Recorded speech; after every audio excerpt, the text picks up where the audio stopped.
continue from last week, and we are going to look at the sons of Abram and all the territories that they actually received. And if we have time at the end of the program, I'm going to talk about who are the Palestinians. But that depends if we have time or not, okay? Yeah, something I want to, before you start the program today, I want to you show the people the book. Lot of people calling me, a lot of people, and that way, let them know the people, how the people can, get your book, English and Spanish too. That way, I know my people call me. I know more people call me. I give you the information to the people, but it's very important to people know how to get the book. Okay, so first of all, I'm going to share with you a picture of the book. Yes. The book in English is called Contested Ownership of Israel. You can get it in Amazon. Yes. Okay, you just need to type Contested Ownership of Israel. It will come up in Amazon. You can get it in Amazon.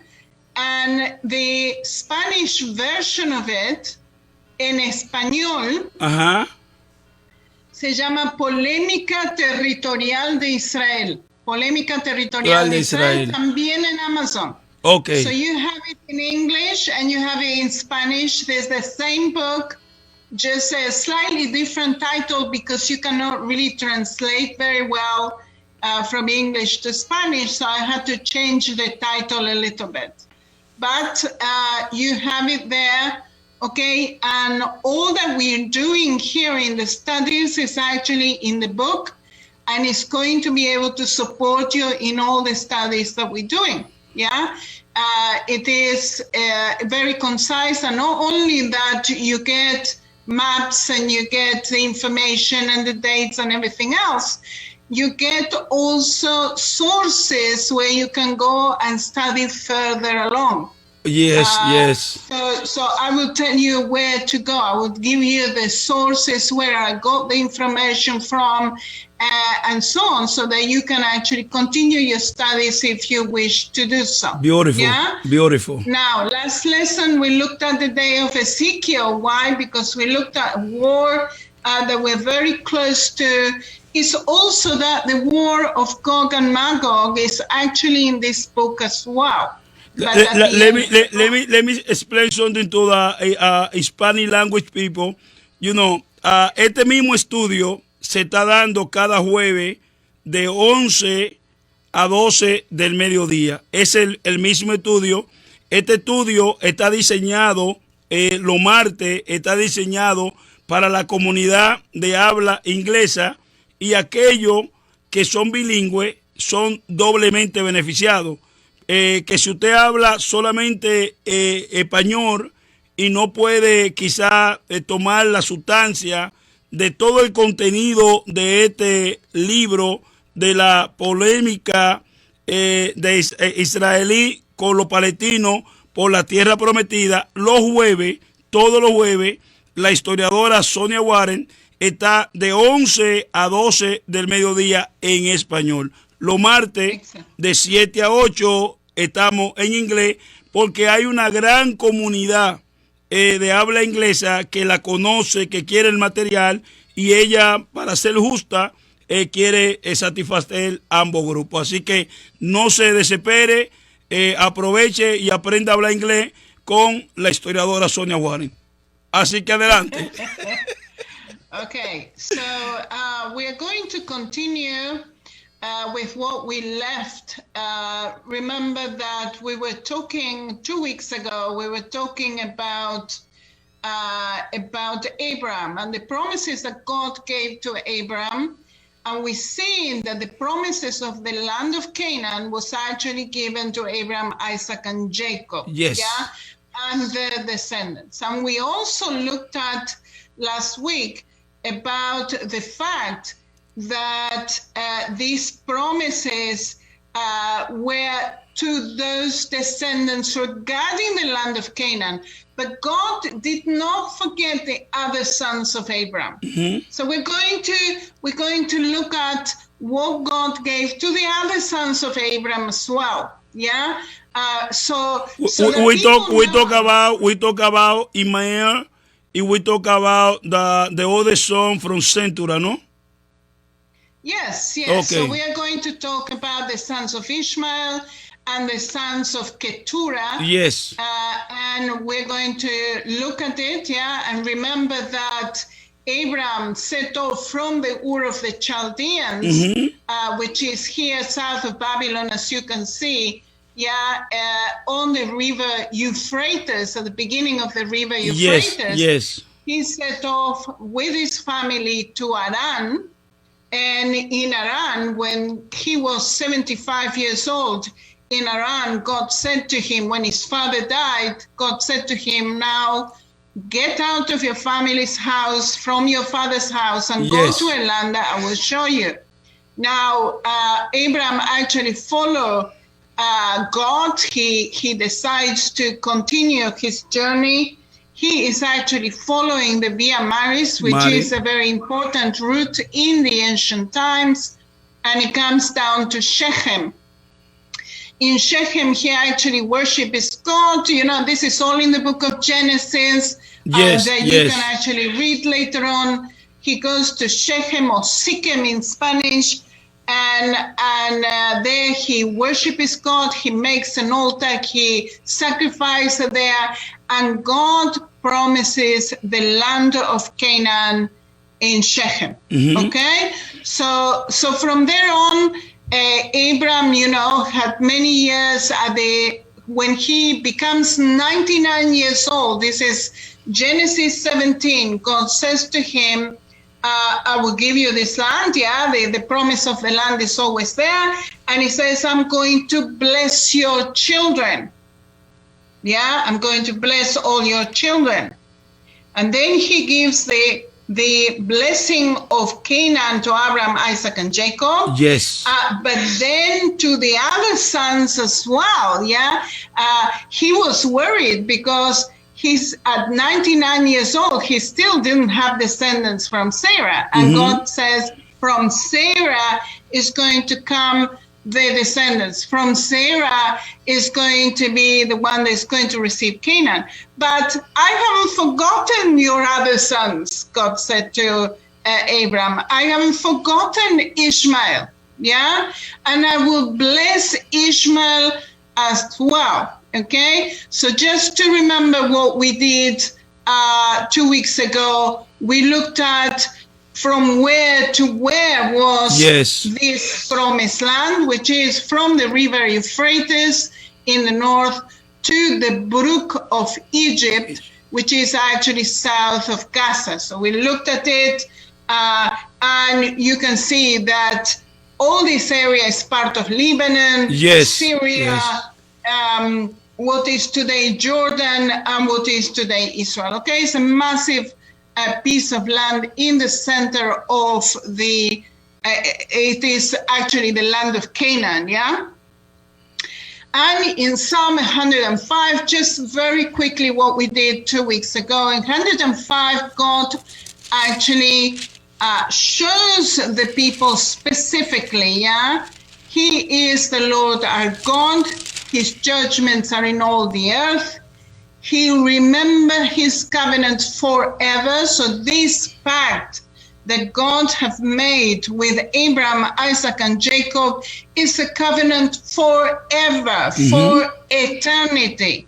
Yes. The word which he commanded for 1,000 generations. Even though Abraham, Isaac, and Jacob lived 4,000 years ago, it has not gone 1,000 generations yet. So that means that this is forever. The covenant which he made with Abraham, his oath to Isaac, and confirmed it to Jacob for statute, to Israel for an everlasting covenant. So that means that it goes from these 3 forefathers of the house of Israel to the nation of Israel, And it says, to you I will give the land of Canaan as the allotment of your inheritance. This is the contract. This is the signature of God, that this land of Canaan was for the descendants of Abraham, Isaac, and Jacob. Okay? So we can say, Sister Sonia, this is the title for the land.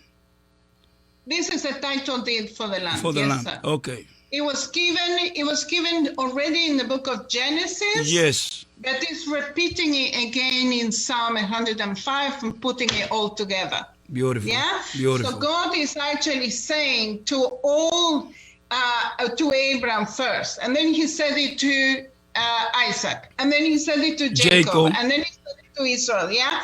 Over and over and over again, he's actually saying the same thing. Yes. But here in Psalm 105, we actually have it all together. And that's why I'm giving it to you here. Beautiful. Okay? Beautiful. Now, Josephus knew, and the people of Israel, the rabbis of Israel knew that Abram had a purpose of regarding the other sons of Abraham. Yeah, so he had the son Ishmael with Agar. God says, I will bless that son. Yeah, but remember that what does Abraham do with Ishmael? He actually puts him in a camel with mother, Agar. With a mother, yes. Send him away. Send him away. Yes. Why does he send him away? Why is he sending Ishmael and all the sons of Keturah? He did exactly the same. He sent those kids, young men, away from there because he didn't want to have a conflict in the family. He didn't want the sons of Abraham to fight with Isaac regarding the land. This is why he was sending them away, far away from Isaac. Yeah? And you can actually see what Josephus said regarding this. It says, Abraham managed to settle them, his other sons, in colonies, and they took possession of Troglodytes. This is a name that was given to Italy 2,000 years ago, and the country of Saudi Arabia. Yes. Yeah? As far as it reaches the Red Sea. Yes. So here is Josephus 2,000 years ago telling us that Abraham actually did it on purpose. Yeah? Look what it says. Abraham, in all likelihood, tried to keep them apart from Isaac. Yeah. To avoid conflict while fulfilling God's commission to spread out and inhabit the world. Yes. Yeah. Now we have different sons of Abraham. Sorry, and I'm going to show you who are these sons and what are the territories that they actually were given by God, where they actually settled. Yeah. And in Genesis 17:40, it says, as for me, behold, my covenant is with you, and you shall be father of many nations. Remember that God blessed Abraham, and he said, you're going to be father of many nations. Don't worry. Yeah, he was 99 years old when this promise was given. He only had one son, that was Ishmael at the time. Isaac was not born yet, and yet God is showing him the stars of heaven and saying to him, can you see how many stars are in the heavens? Yes. This is how many your descendants are going to be, yeah? And Abraham believed God, and he says in scripture, and it was counted to him as righteousness. Yeah? Yes. Right thing to do. Anyway, so then later on, 1 year later, Sarah's son is born. Sarah and Abraham, of course, Isaac, okay, and he received the promised land like we saw it, okay, the land of Canaan, from the river Euphrates to the brook of Egypt. Now, Look what in Genesis 17:20 says. Genesis 17 verse 20. It says like this. And as for Ishmael, yeah, because when in Genesis 17, Abram actually is saying to God, Ishmael is my son. You remember that Isaac was not born yet. Yeah. And Abram was worried about Ishmael. Yeah. And I want the Ishmaelites, the Arab nations, to see this, because God blesses Ishmael. Yeah. And he says, and as for Ishmael, I have heard you. Yeah, remember Abraham was actually praying for this young man. Yes, yes. I have heard you. God said to him, I have heard you. Behold, I have blessed him and will make him fruitful and will multiply him exceedingly. Yeah, he shall beget 12 princes. 12 princes, God is saying. And I will make him a great nation. Beautiful. And this is fascinating. Beautiful. Fascinating. Beautiful. Because indeed, Ishmael, if you look at the genealogy of Abram here, you will see that Agar, you have Agar here, okay? So Abram, in all his very long life, he actually had 3 women, 2 wives and 1 slave girl, and the slave girl was actually Agar, okay? And Agar has Ishmael. It's interesting because Ishmael in Hebrew is 2 words, is Ishmael.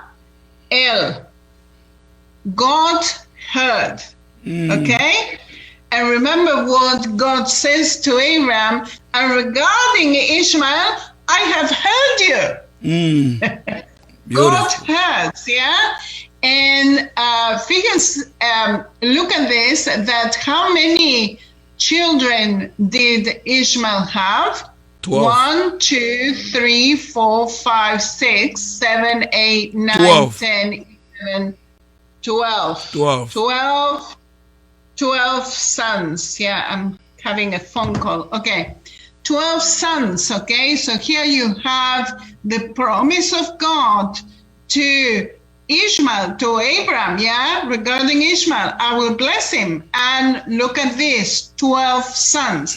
And not only that these were 12 sons, this is also, they became princes. They became the heads of the tribes at the time, yeah?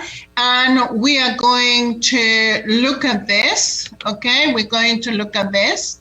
And one of the first sons of Ishmael is Nabaioth,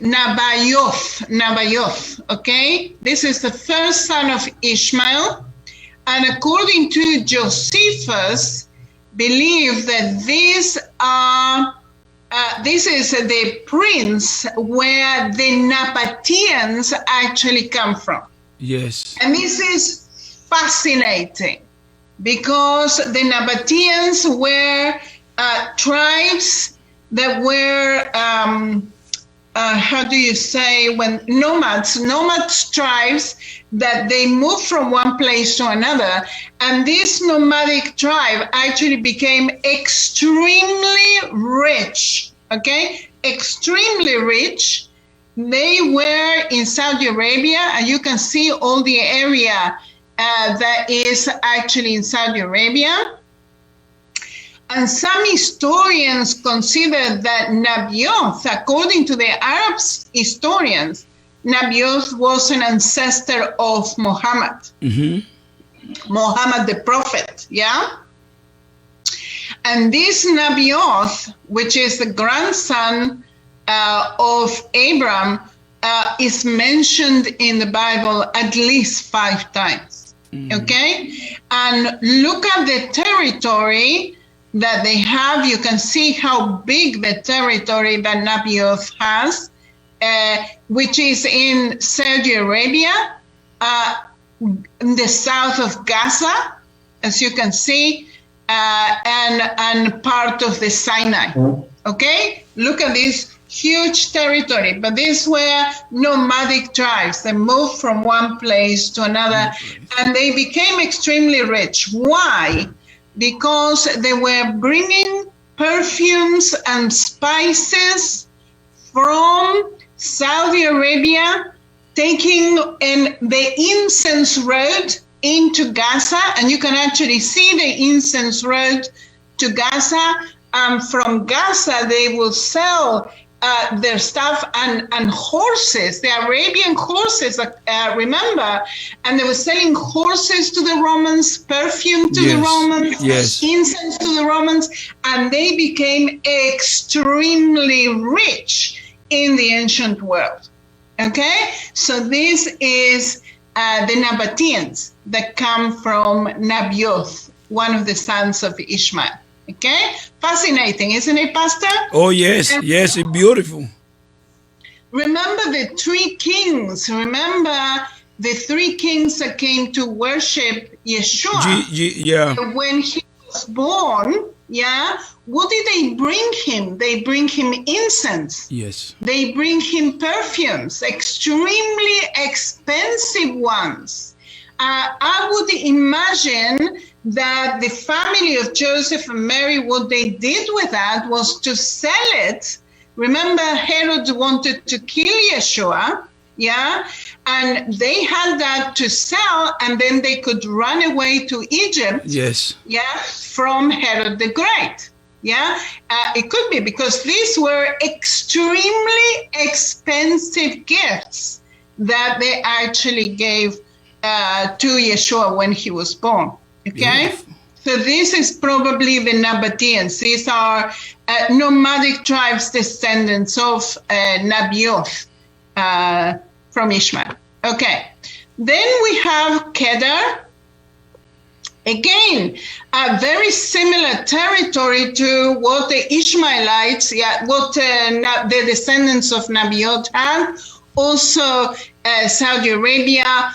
Also on the south of Gaza and the desert, okay? And these are the Keturahs. Keturahs, a northern Arab tribe that control the area between the Persian Gulf, okay? And you have the Persian Gulf here, between the Persian Gulf and the Sinai Peninsula. Here is the Sinai Peninsula, okay? So they had a massive territory. And he is the ancestor of the Islamic prophet Muhammad as well. Okay, so we have almost the same territory, and this was a territory in the 5th century BC. Okay, so this is where the Ishmaelites, the descendants of Ishmael, actually went to. Okay, we have another tribe. Another son of Ishmael, Abdel, Mibsam, and Mishma. Some of them we have information, some of them we don't, okay? And the name of Abdel is associated with the personal name of the northern tribe in Arabia, okay? So here is the northern tribes. Here you have Keturah, okay? And you have Abdel there, okay? So you have all these northern tribes. They're actually descendants of Abram, okay? They actually went east. That's what we have found. You can actually see the peoples there in the picture. Okay. You have Duma. Duma is in context of Seir, which is associated with the territory of Edom, and the Edomites here in the south of Israel is where Edom is, okay? And these are the Dumites. It is in Isaiah 21:11. And Massa is also an Arabian a nomadic tribe inhabiting the Arabian desert towards Babylon. Mm-hmm. So they are actually closer to the Euphrates River. Okay, so you can see that all these tribes that went away from Isaac, they took territory in the east of the Promised Land, in the east of Canaan. That's where they went. Okay. Now we have Hadad, we have Tema, we have Keturah, Napish. All these are the descendants of Ishmael. And you have Hadad, or Hadad in Hebrew, is multiple biblical characters with the name Hadad. Hadad was a chief. Remember that all the sons of Ishmael became the chieftains, became the chiefs of the tribes, that later on multiply, okay? And he became he was an early king of Edom. Edom, okay? And you can actually see the territory here better. You can see the territory of Edom in the south of Israel. There is the Gaza Strip, it's in the south of Israel. Mm-hmm. You have Tima or Timnah, you can actually see it in the south of Israel as well. The name Tima, it means the south district where they lived. Okay, so they lived here really in the south near Eilat of today. And these three sons of Abram, we have no information about them. That happened 4,000 years ago, So anyway, but they probably mixed with the other tribes as well. Okay, now we have the sons of Keturah and Abram, okay? So after Sarah died, Keturah actually marries Abram. Now, there are some rabbinical studies done on this, and they think that Keturah was originally a concubine of Abram while Sarah was alive, mm-hmm. that later on she actually married Abram. When Sarah dies, he marries Abram, becomes a wife, okay? And Keturah actually have 6 sons, Simran, Jokshan, Medan, Midian, Ishbak, and Shua, okay? And look at this, Simran, gone to Saudi Arabia, town of Sabran, between Mecca and Medina. Mm-hmm. This is actually Saudi Arabia. Jokshan became the father of Sheba, and this is fascinating. Beautiful. Remember the queen of Sheba that comes from Ethiopia, and Dedan, the city-state of the northern western Arabia, Medan, Iran, okay, Midian, these are the Midianite people that are mentioned in the scripture several times. Ishbak, his descendants might be the people identified in a cuneiform inscription to a people known as just Puku. And Shua seem to have turned northward and traveled into northern Mesopotamia, which is now the northern region of modern-day Syria. Okay? And here is a map of where the sons of Keturah went to. Look at this. Okay? Pretty impressive.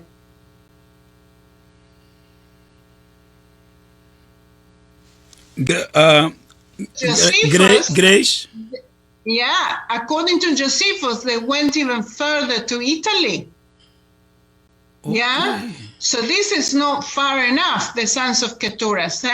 So they taken Asia Minor, where is Turkey today. They taken what is Armenia. They taken a part of Saudi Arabia as well, in the north of Saudi Arabia. And remember the Euphrates, mm-hmm.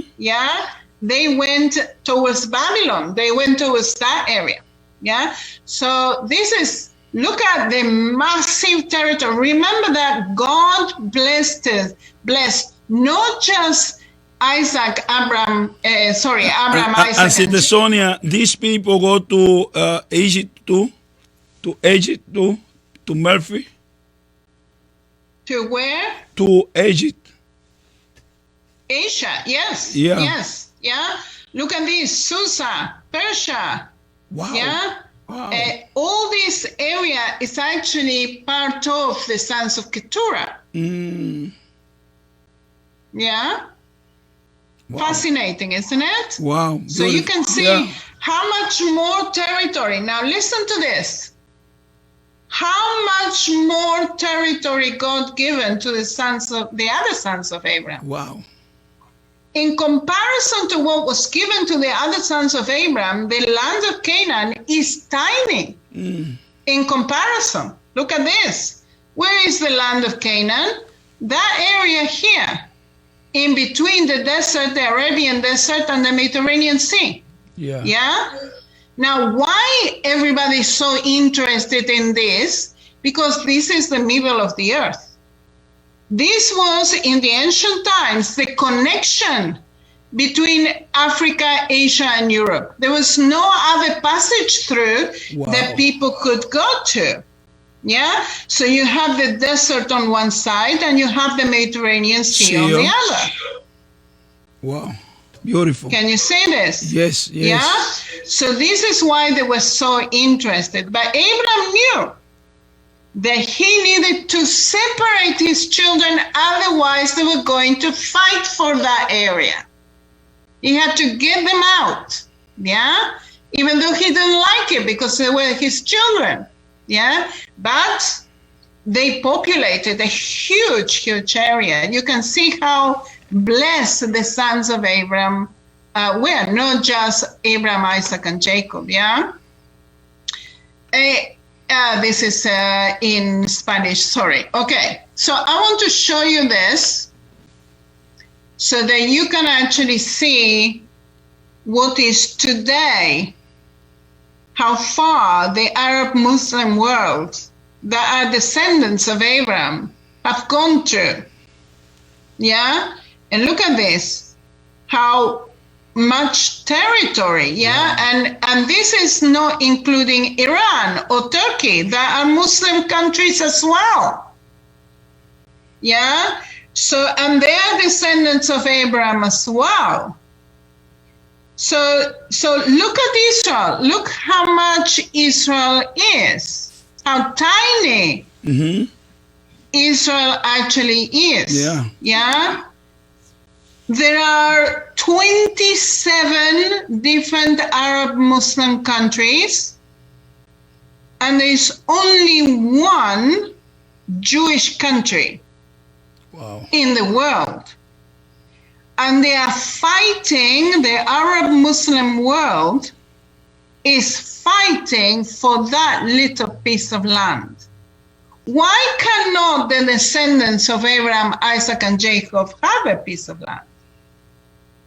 Yeah? Why are they fighting us for that when they actually, the Arab Muslim world, actually have so much land in their hands? Can you see this? It's ridiculous. Wow. It's ridiculous. Yeah? And they were blessed as well. So why are they trying to steal our inheritance? This is what the Arab Muslim world wants to do, to steal our inheritance. Turkey is saying that they want to annihilate the Jewish people. Iran is saying that they want to annihilate the Jewish people and take over that little piece of land. Why? They have so much. Yeah. They have so much. Why can they not be contented with what they have? That they're trying to steal the inheritance of Abraham, Isaac, and Jacob. Crazy. It doesn't make sense, yeah? But we're having it, yeah? Even with all these peace accords, okay? Peace, but there will be no peace. Remember the scripture, what it says about that, yeah? Okay. Then we are going to look at, we have time, yes, Pastor? Yes, we have 50 minutes. 50 minutes. Okay, very good. Okay. So I want to show you the conflict that we have with the Palestinians. We are going to look at who are the Palestinians, and the Palestinians actually originate from the Arab Muslim world, and I'm going to show you exactly who are the Palestinians. Why was this land called Palestinians, and Palestine, sorry, why was this land called Palestine? And whether this land ever belonged to the Palestinians, yeah? Do they have a right to say that this land belongs to them? Because this is the accusation. This is what they're saying to us, yeah? That we have stolen their land. And this is actually, and I'm going to try and prove it to you, that this is actually a deception. This is the greatest deception on the face of the earth. And people believe this deception, yeah? Mm-hmm. So remember that, first of all, this is the land that was given as an inheritance to Israel, yeah? But we're going to look in modern history. We're going to see whether indeed this land ever belonged to the Palestinians and whether they have the right to say that this belongs to them, okay? Now, let me tell you that this land was called Palestine for 1,900 years. From the times that the Romans were here in 135 AD onwards, until Israel's Declaration of Independence in 1948. And all the people that lived here, they were called Palestinians because they were in Palestine, yeah? But who actually named this land Palestine is the Romans. The Romans who hated the Jews with a vengeance. And they changed the name of this country from Palestine, from Judea to Palestine. Why? Why do they change the name? Okay, there are two possibilities. Why they changed the name to Palestine. One is because in Rome, there is a mountain that's called Palatine, okay, where the palaces of the emperor stood, where actually, according to tradition, Rome started. Okay, so Palestine, very similar. Could be one of the reasons. The second reason that is more probable, because this is what most of the historians actually think, is that this country is turned to be called Palestine in memory of the Philistines. The Philistines who were the enemies, the arch enemies of Israel, who ceased to be a recognizable ethnic group by the 5th century BC. So they think maybe this is a Philistine. They wanted to remember the enemies of Israel, and this is why they call Palestine. Okay, but remember there are two different reasons. But it was the Romans. The Romans that actually changed the name. Now, did this land ever belong to the Palestinians? And I'm going to give you a list with the dates and all the empires that came into this land. And you will see that no, in any way, the Palestinians actually control this land. Ever in the history of humanity. And if in the history of humanity, these Palestinians did not control the land, it means that one cannot steal something that doesn't belong to you in the first place. This land never belonged to the Palestinians before, ever. Yeah? So Israel cannot steal what doesn't belong to you. Okay, and look at this. Who changed the name of this country? The Romans. Okay, then came the Byzantines. They were Christian Romans that reigned until 638 AD. Then came the Muslims' invasions into the land. First of all, we had the Umayyad dynasty from Saudi Arabia, the Abbasid dynasty from Iraq, the Fatimids from North Africa, the Seljuks from Turkey, then came the Fatimids from North Africa, yes? And then these Muslims were actually destroying the holy places of Christianity here in Jerusalem and in the whole of the country.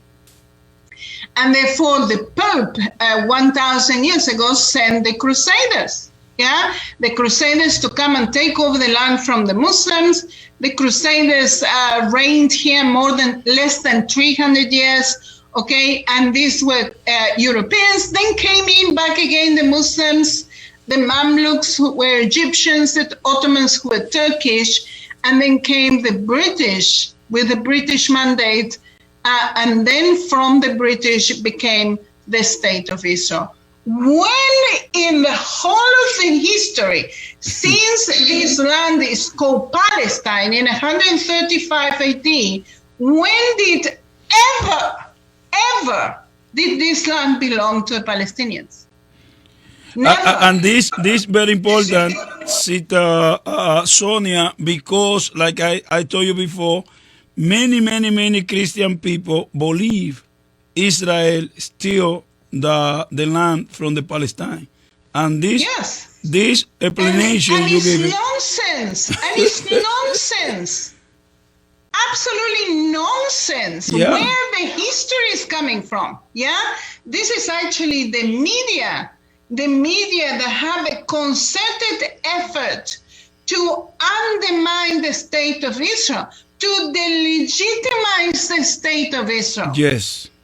This is what they want to do. Yes. And they're spreading lies, and the world actually believe in those lies. Yes. These are lies, got nothing to do with the truth. Now, when these different people came into the land, the Crusaders and the Mamluks and the Ottomans and all of them, when they come into the land, they bring their own people, they bring their own government, they bring their own, so that they actually ruling the land and not the locals. Yeah. Ever.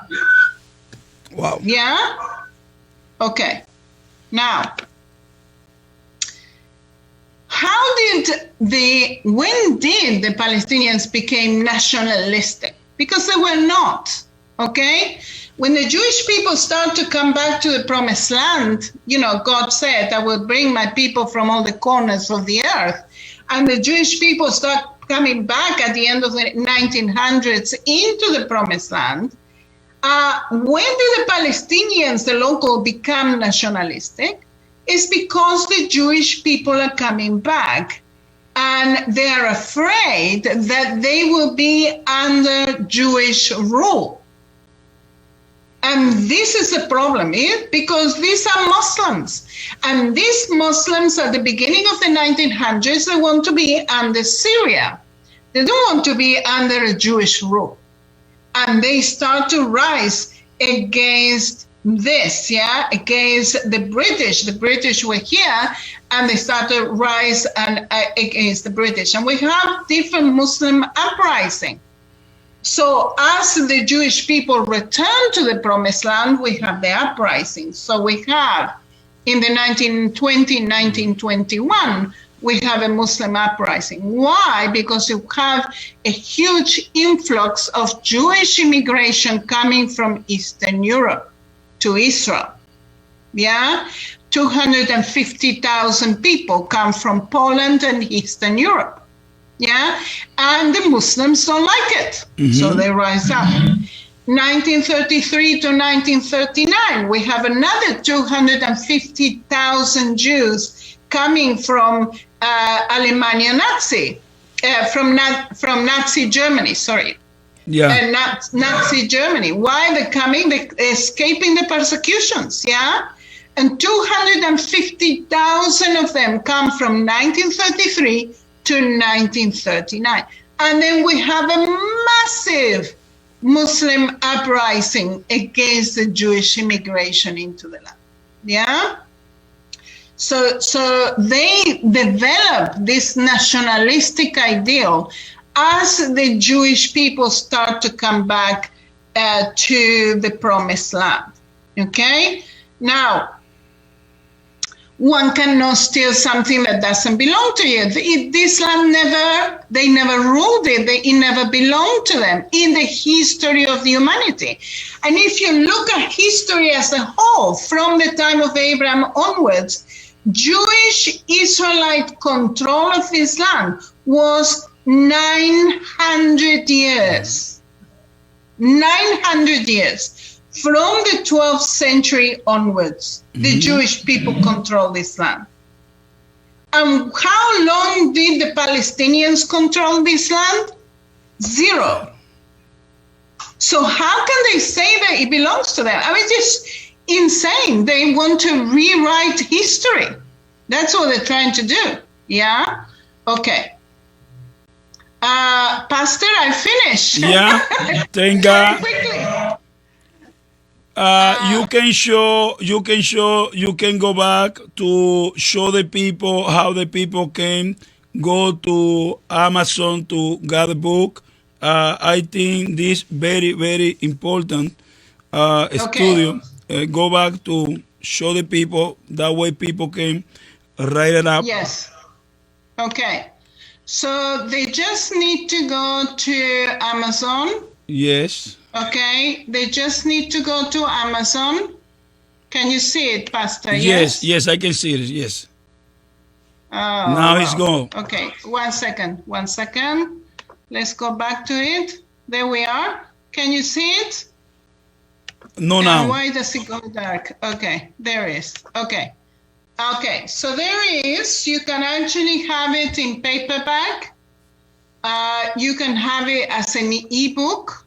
Okay, that's the possibility. You can show you can show the link. That way people can go to Amazon. You know, I want the people buy the book. I want the people got the paper book. This is very important. Yeah. And okay, you know, let them know people not like to read on paper. We have the audio book, digital book too, no? Yes, yes. So you have the digital. Just a second. Let me do it again. I don't know why it's not sharing properly. There we are. Can you see it now? Now, yes, yes. Okay.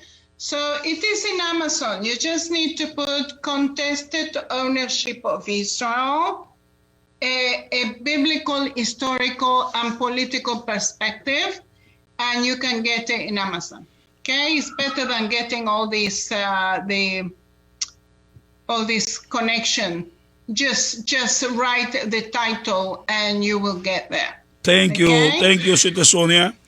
Yeah. Now we finish. Give me my bless from Israel. I need my bless from Israel. Yes, sir. Okay, no problem. Yes. אלוהי אברהם, אלוהי יצחק, אלוהי יעקב, אנו מודים לך, אבא, שאתה איתנו, שרוח קודשך איתנו. אני מברכת את כל האנשים ששמעו, ותברך אותם, תהיה איתם, ותברך את פסטור צ'מפן, וכל המשפחה שלו, ותברך את אלמה רדיו וכל אלה ששומעים מפה. בשם ישוע משיחנו, אמן ואמן. Amen, amen. Remember, este jueves, now I want to switch, este jueves en español, tenemos esta maravillosa enseñanza con nuestra historiadora Sonia Waters. Que Dios bendiga a Alberto, que Alberto yo sé que tiene que estar por ahí, que Dios me bendiga Alberto. Y recuerden que el año que viene, cuando pase todo este COVID, cuando pase todo, Alma Radio está preparando un viaje educativo y esa señora que está ahí será la que nos va a instruir allá en Israel. Así que, Amén. God bless you, shalom, Amén. shalom, bendiciones. Shalom, shalom. Leitraot. Bye, bye. Bye. Amén.